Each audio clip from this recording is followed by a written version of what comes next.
Hello traders, நிஃப்டியோட move இந்த வாரம் எப்படி இருக்க போகுது அப்படிங்கிறத டெக்னிக்கலாக பார்க்கலாம். இப்போ ஃபஸ்ட்டு நிஃப்டியோட வீக்லி டைம் ஃப்ரேம் வந்து வச்சுருக்கேன். நம்ம லாஸ்ட் வீக்கே சொன்னோம் இந்த ரேஞ்ச் இருக்குது இல்லையா, ஸோ இது வந்து ஒரு ரெசிஸ்டன்ஸ் ரேஞ்சு.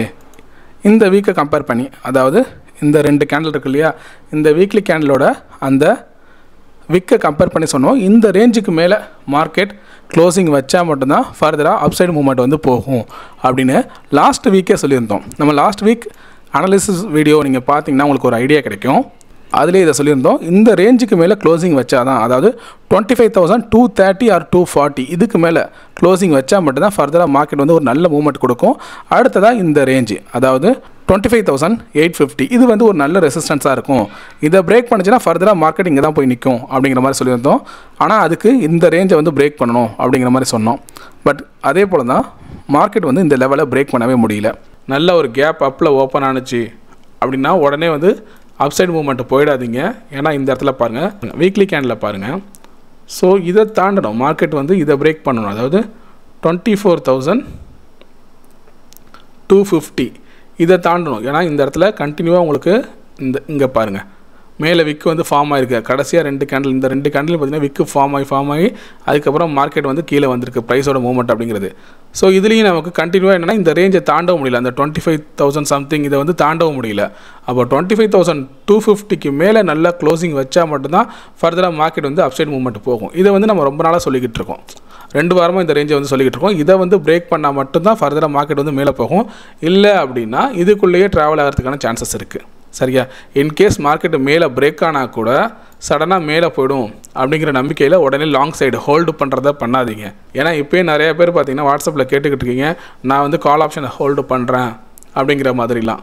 லாஸ்ட் வீக்கோட க்ளோசிங் அப்படிங்கிறது பார்த்தீங்க அப்படின்னா ரெட் கலரில் முடிஞ்சிருச்சு, அதாவது ஒரு பியரிஷ் கேண்டிலாக வந்து முடிஞ்சிருக்கு. அப்போது மார்க்கெட் திரும்ப கொஞ்சம் புல் பேக் எடுத்துச்சு அப்படின்னா எது வரைக்கும் ரிவர்சல் ஆகலாம் அப்படிங்கிறத கண்டுபிடிக்க நம்ம என்ன பண்ணலாம்னா, இந்த வீக்லி கேண்டலுக்கு ஒரு ஃபிபனோக்கி நம்ம ட்ரா பண்ணி பார்க்கலாம். அதாவது இதுலேருந்து நான் என்ன பண்ணுறேன் அப்படின்னா ஒரு ஃபிபனோக்கி ட்ரா பண்ணுறோம். அப்படிங்கிறப்போ நமக்கு எங்கே இருக்குது இந்த ரேஞ்சை பாருங்கள், அதாவது 0.5, அதாவது 50% கரெக்ஷன் அப்படிங்கிறது வந்து உங்களுக்கு 24,850 கிட்ட இருக்குது. அதே போல் 0.6% கரெக்ஷனுங்கிறது வந்து 24,950. அப்போது இதை கொஞ்சம் ப்ராப்பராக நோட் பண்ணிக்கோங்க. 24,950 அண்ட் 850 மார்க்கெட் அதாவது என்ன பண்ணலாம் அப்படின்னா ஒரு கரெக்ஷன் இது வரைக்கும் வந்துட்டு அதுக்கப்புறம் திரும்ப வந்து செல்லிங் கண்டினியூ ஆகலாம். அப்போ இதெல்லாம் பார்த்தீங்க அப்படின்னா இமிடியேட் ரெசிஸ்டன்ஸாக இருக்கிறதுக்கு வாய்ப்பு இருக்குது. சரியா? ஸோ இந்த இடத்துல ஃபிபனோக்கியை ட்ரா பண்ணி அந்த லெவல்ஸை வந்து நோட் பண்ணிக்கோங்க. இது வந்து வீக்லி அனாலிசிஸ்க்கு சொல்கிறேன். இப்போ நம்ம இதை வந்து டே டைம் ஃப்ரேமுக்கு மாற்றலாம். என்ன நடந்துச்சு ஆக்சுவலாக இந்த வாரம் அப்படிங்கிறத பார்க்கலாம். ஸோ இதில் ஆக்சுவலாக பாருங்களேன், மார்க்கெட் என்ன பண்ணியிருக்கு, ஒவ்வொரு டைமும் பார்த்தீங்கன்னா இங்கே டச் ஆகிட்டு ரிவர்சல் ஆகிருக்கு, அதே டைம் இங்கே டச் ஆகிட்டு அகைன் ரிவர்சல். அப்போது 25,000 அப்படிங்கிறது வந்து ஒரு நல்ல ரெசிஸ்டன்ஸாக இருந்திருக்கு, அதாவது இந்த 2 வாரத்துக்கும். ஆனால் இப்போ லாஸ்ட் வீக் என்ன ஆச்சு அப்படின்னா மார்க்கெட் நல்ல ஒரு பிரேக் அவுட் கொடுத்த மாதிரி இந்த 25,000 தாண்டி வந்து பிரேக் பண்ணி க்ளோசிங் வச்சிருச்சு. இந்த இடத்துல பார்த்தீங்க அப்படின்னா உங்களுக்கு என்ன தான் மேலே பிரேக் பண்ணி க்ளோசிங் வச்சாலும் க்ரீன் கலர் க்ளோசிங் அப்படிங்கிறது வந்து இல்லை. ஆனால் நெக்ஸ்ட் டே, அதாவது இந்த டோஜி கேண்டில் பாருங்களேன், இந்த இடத்துல என்ன ஆச்சு அப்படின்னா உங்களுக்கு க்ரீன் கலர் கேண்டில் வந்து க்ளோசிங் வச்சிருச்சு.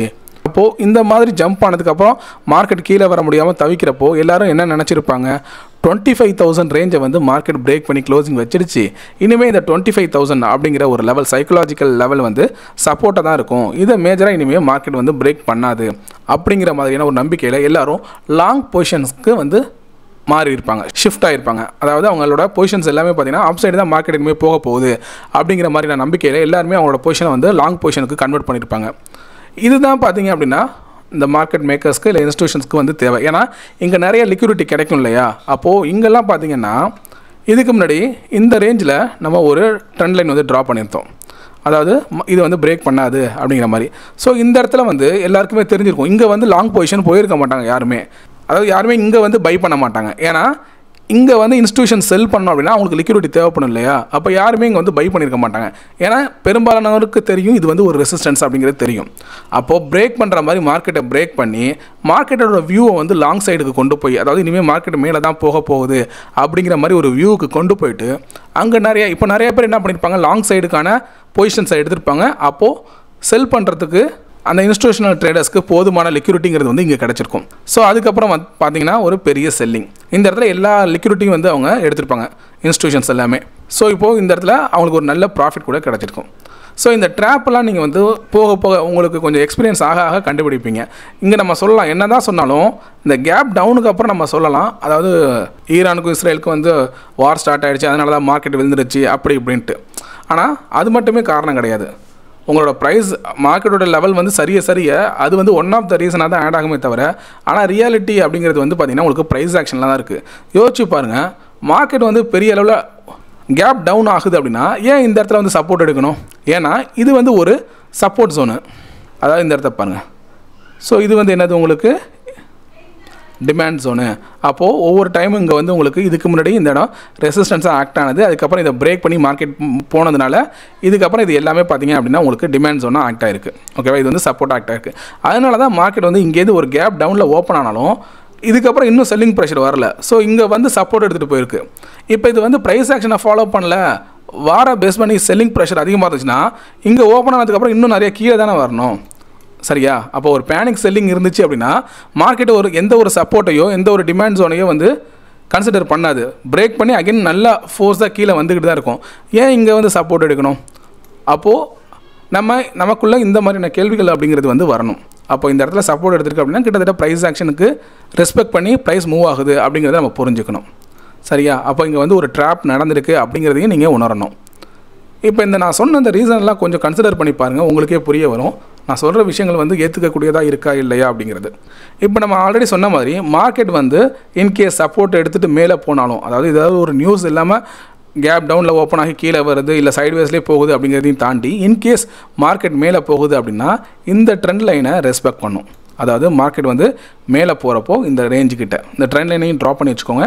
இந்த ரேஞ்சுக்கிட்ட வந்ததும் பார்த்தீங்க அப்படின்னா ஒரு செல்லிங் ப்ரெஷர் நடக்கும். அது வரைக்கும் கொஞ்சம் சைட்வேஸ்லேயே மார்க்கெட்டோட மூவ்மெண்ட் வந்து கொஞ்சம் இருக்கலாம். ரெண்டாவது, நம்ம ஆல்ரெடி வீக்லியில் ஒரு ஃபிபோனாக்கி ட்ராப் பண்ணோம் இல்லையா? ஸோ இந்த ஃபிபோனாக்கியோட ரேஞ்ச் அப்படிங்கிறது பார்த்திங்கன்னா 0.6 அப்படிங்கிறது கரெக்டாக இந்த ட்ரெண்ட் லைன் கிட்ட வருது. அப்போது ஒரு 2 கேண்டில் உள்ள 3 கேண்டில் வந்து சப்போர்ட் எடுத்துகிட்டு மேலே போனால் கூட இந்த 0.6 அதாவது 24,950 இது வந்து ஒரு நல்ல ரெசிஸ்டன்ஸாக ஆக்ட் ஆகிறதுக்கான சான்சஸ் இருக்குது. சரியா? இது டே கேண்டில் வந்து நம்ம பார்த்துக்கிட்டு இருக்கோம். ஸோ இந்த மாதிரி ஒரு 1 or 2 கன்ஃபர்மேஷன் வந்து பண்ணிக்கோங்க. அதெல்லாம் பார்த்தீங்கன்னா ஃபிபோனாக்கிக்கும் கிட்டத்தட்ட நமக்கு ரிவர்சல் பாயிண்ட்டாகவும் இருக்குது, சேம் டைம் ட்ரெண்ட் லைனும் இந்த இடத்துல வந்து போய்கிட்டு இருக்குது. ஓகேவா? இதெல்லாம் தாண்டி மேஜரான இது எல்லாமே பிரேக் ஆகட்டுமே, இருந்தாலும் மேஜர் ஆர்டர் பிளாக் அப்படிங்கிறது எங்கே இருக்குது? இந்த இடம் தான் நமக்கு ஆர்டர் பிளாக் தெரியுது இல்லையா? அப்போது இங்கேருந்து ஒரு செல்லிங் ப்ரெஷர் வந்திருக்கு, இந்த நிறைய கேப் இருக்குது. இன்கேஸ் இதை பிரேக் பண்ணால் கூட ஆர்டர் பிளாக்குங்கிறது வந்து இங்கே இருக்குது. இந்த க்ரீன் கலர் கேண்டில் இருக்குது இல்லையா, டோஜி கேண்டில், இதோட ரேஞ்ச் தான் வந்து ஆர்டர் பிளாக். அப்போ மார்க்கெட் வந்து அப் ட்ரெண்டுக்கு திரும்பணும் அப்படின்னா இனிமேல் இந்த ஆர்டர் பிளாக்கை பிரேக் பண்ணணும். ஸோ இந்த லெவலில் தான் நம்ம முன்னாடி என்ன பண்ணோம், அந்த வீக்லி கேண்டிலோட விக்கை மார்க் பண்ணோம் இல்லையா, அதே போல் தான் இப்போ இந்த இடத்துல ஆர்டர் பிளாக்கும் இந்த இடத்துல இருக்குது. ஸோ இதை பிரேக் பண்ணி 25,240 இந்த ரேஞ்சுக்கு மேலே மார்க்கெட் பிரேக் பண்ணி க்ளோசிங் வச்சா மட்டும்தான் ஃபர்தராக அப் சைடுக்கான மூவ்மெண்ட்டுக்கு போகும். அதை வந்து கிளியராக நீங்கள் புரிஞ்சுக்கோங்க.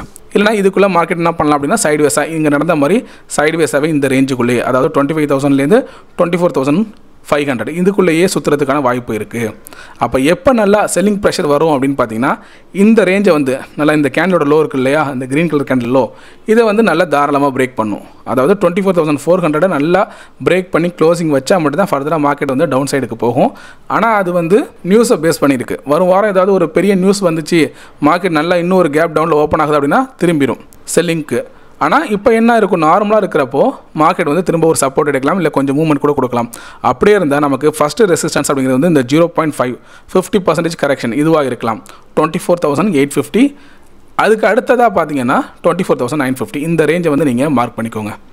இப்போயே எங்கே போய்ட்டு ரிவர்சல் ஆகிருக்கு பாருங்களேன், கரெக்டாக இந்த ரேஞ்ச் அதாவது 0.34 வந்து டச் பண்ணி மார்க்கெட் கீழே வந்திருக்கு. ஏன்னா பெரிய செல்லிங் ப்ரெஷர் அப்படி இருக்கும்போது மார்க்கெட் இங்கேருந்து இது வரைக்கும் தான் போயிருக்கு. ஓகேவா? அப்போ நமக்கு கோல்டன் லெவல்னால் எதை சொல்லுவோம், இந்த 3 பாயிண்ட்டையும் 0.6 0.5 0.3 இந்த 3 ரேஞ்சையும் பார்த்தீங்கன்னா கோல்டன் லெவல்ஸ்னு சொல்லுவோம். ஏன்னா இதெல்லாம் ஒரு மூமெண்ட்டில் ரீட்ரேஸ்மெண்ட் ஆகிற லெவல். சரியா? இங்கேயே கூட ரீட்ரேஸ்மெண்ட் ஆகிடலாம், அதாவது டச் பண்ணிட்டு ரிவர்சல் ஆகிடலாம். அப்படி இல்லைனா 0.5 இல்லை 0.6 இருக்குது. இந்த 3 லெவல்ஸும் நீங்கள் நோட் பண்ணிக்கோங்க. அதே போல் இந்த ட்ரெண்ட் லைனும் இந்த இடத்துல வந்துக்கிட்டு இருக்குது. அப்போ நாளைக்கு மார்க்கெட்டோட ஓப்பனிங்கை பொறுத்து நம்ம எப்படி மூவ்மெண்ட் ஆகிறதுக்கு சான்சஸ் இருக்குது அப்படிங்கிறத புரிஞ்சுக்கலாம், அதாவது இன்ட்ராடே ட்ரேடிங்கில். இப்போ நம்ம பார்த்தது எல்லாமே பார்த்தீங்க அப்படின்னா உங்களுக்கு வீக்லி அனாலிசிஸ். இப்போ நம்ம இன்ட்ராடே ட்ரேடிங்கை பார்ப்போம். 1 hour time frame and 15 minutes வந்து பார்க்கலாம். இப்போ வந்து 1 hour டைம் ஃப்ரேம் வைக்கிறேன். ஸோ இந்த இடத்துல பாருங்கள் மார்க்கெட் என்ன பண்ணியிருக்கு, இங்கேருந்து ஒரு செல்லிங் ப்ரெஷர் வந்து இந்த சப்போர்ட் எடுக்க ட்ரை பண்ணியிருக்கு. அதுக்கப்புறம் திரும்ப பார்த்தீங்க அப்படின்னா ஒரு செல்லிங் தென் கேப் டவுனில் ஓப்பன் ஆயிருக்கு. இப்போ மார்க்கெட் இங்கே போயிருக்கு இல்லையா, அப்போது இந்த இடத்துல இதுக்கு முன்னாடி சப்போர்ட்டாக இருந்த இடம் திரும்ப ரெசிஸ்டன்ஸாக ஆக்ட் ஆகலாம் இல்லையா. அப்போது இந்த ரேஞ்சும் கரெக்டாக பார்த்துக்கோங்க. இந்த இடத்துல சப்போர்ட் எடுத்த ரேஞ்சும் நம்மளோட ஃபிபோனாக்கியோட 50% கரெக்ஷனும் கிட்டத்தட்ட சிமிலராக இருக்குது இந்த இடத்துல. ஓகேவா, ஈக்குவலாக இருக்குது இல்லையா. அப்போ மார்க்கெட் சப்போர்ட் எடுத்து மேலே போனாலும் இது வந்து ஃபஸ்ட்டு ரெசிஸ்டன்ஸாக ஆக்ட் ஆகலாம்.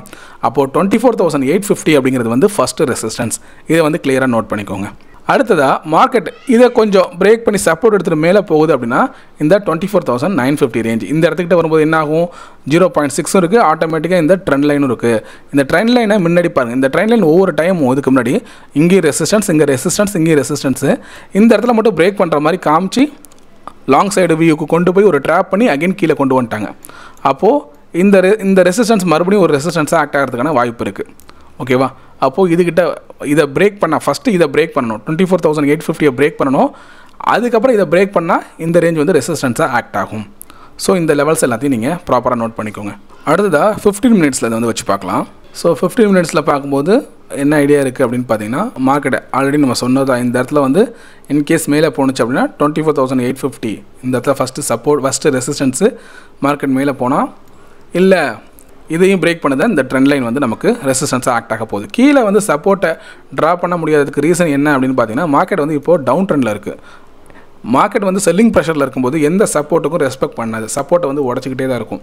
அப்போது நம்ம ஃபோக்கஸ் பண்ணுறது எப்படி பண்ணணும் அப்படின்னா, மார்க்கெட் வந்து டவுன் ட்ரெண்டில் இருக்குன்னா மோஸ்ட்லி ரெசிஸ்டன்ஸை ட்ராப் பண்ண பார்க்கணும். ஏன்னா ரெசிஸ்டன்ஸில் டச் ஆகிட்டு அகெயின் ரீட்ரேஸ்மெண்ட் ஆகும், அதாவது திரும்பும். ஸோ அப்போது ரெசிஸ்டன்ஸை ஐடென்டிஃபை பண்ணுறது வந்து நமக்கு கரெக்டாக இருக்கும். ஆனால் டவுன் ட்ரெண்டில் சப்போர்ட் ஐடென்டிஃபை பண்ண முடியாது. ஏன்னா மோஸ்ட்லி சப்போர்ட் வந்து பிரேக் ஆகிறதுக்கான சான்சஸ்ங்கிறது வந்து அதிகமாக இருக்கும் டவுன் ட்ரெண்டில். அதே போல் தான் அப் ட்ரெண்டில் ரெசிஸ்டன்ஸை நீங்கள் வந்து ஐடென்டிஃபை பண்ணக்கூடாது. ஒரு அப் ட்ரெண்ட் வந்து ஈஸியாக ரெசிஸ்டன்ஸை பிரேக் பண்ணும், சப்போர்ட்டுக்கிட்ட ரெஸ்பெக்ட் பண்ணும். ஸோ இந்த மாதிரியான சின்ன சின்ன விஷயங்களை வந்து நீங்கள் ஃபாலோ பண்ணிங்க அப்படின்னா உங்களுக்கு அனலைசிஸ் பண்ணும்போது அது இன்னும் பெட்டராக இருக்கும். ஸோ இந்த வாரத்தை பொறுத்த வரைக்கும் இதுதான் பார்த்தீங்க அப்படின்னா நமக்கு டெக்னிக்கலாக கிளியராக தெரிகிறது. ஸோ 24,850 அதையும் பிரேக் பண்ணால் 24,950 தென் இந்த ட்ரெண்ட் லைன், இது மூணுத்தையும் நீங்கள் வந்து ஒரு கிளியராக மார்க் பண்ணிக்கோங்க. இதெல்லாம் பார்த்தீங்கன்னா அடுத்தடுத்த மார்க்கெட் ரிவர்சல் ஆகிறதுக்கான சான்சஸ் இருக்குது. இன்கேஸ் மார்க்கெட் மேலே மூவ்மெண்ட் ஆணுச்சு அப்படின்னா, இல்லை கீழே போச்சு அப்படின்னா, இப்படி கீழே வந்துச்சு அப்படின்னா இமிடியேட்டாக இந்த டே, அதாவது ஃப்ரைடேவோட அந்த ஓப்பன் இருக்கு இல்லையா, லோ இருக்கு இல்லையா, இது வந்து உங்களுக்கு இமிடியேட் சப்போர்ட்டாக ஆக்ட் ஆகிறதுக்கான சான்சஸ் இருக்குது. இந்த லோ வந்து மார்க் பண்ணிக்கோங்க. இது வந்து இமிடியேட் சப்போர்ட்டாக ஆக்ட் ஆகிறதுக்கான சான்சஸ் இருக்குது. அதை பிரேக் பண்ணுச்சு அப்படின்னா ஃபர்தராக கீழே வரலாம். எது வரைக்கும் வரலாம், ஃபஸ்ட்டு சப்போர்ட், அதுக்கடுத்து 24,380 இந்த ரேஞ்ச் இருக்குது இல்லையா. ஸோ இது வந்து உங்களுக்கு நெக்ஸ்ட்டு சப்போர்ட்டாக ஆக்ட் ஆகிறதுக்கான சான்சஸ் இருக்குது. சரியா, ஸோ இந்த லெவல்ஸ் எல்லாம் நோட் பண்ணிக்கோங்க. மண்டே அன்னைக்கு மார்னிங் மார்க்கெட் எப்படி ஓப்பன் ஆகுது அப்படிங்கிறத பேஸ் பண்ணி அதுக்கு தகுந்த மாதிரி உங்களோட ட்ரேடிங் செட்டப்பை வந்து நீங்கள் வச்சுக்கலாம். ஸோ இந்த வீடியோ உங்களுக்கு பிடிச்சிருந்துச்சு அப்படின்னா லைக் பண்ணுங்கள், உங்கள் ஃப்ரெண்ட்ஸ்க்கும் ஷேர் பண்ணுங்கள். உங்களுக்கு ஏதாவது சந்தேகம் இருந்தால் கமெண்ட் பண்ணுங்கள். மறக்காமல் சப்ஸ்கிரைப் பண்ணுங்கள். தேங்க்யூ.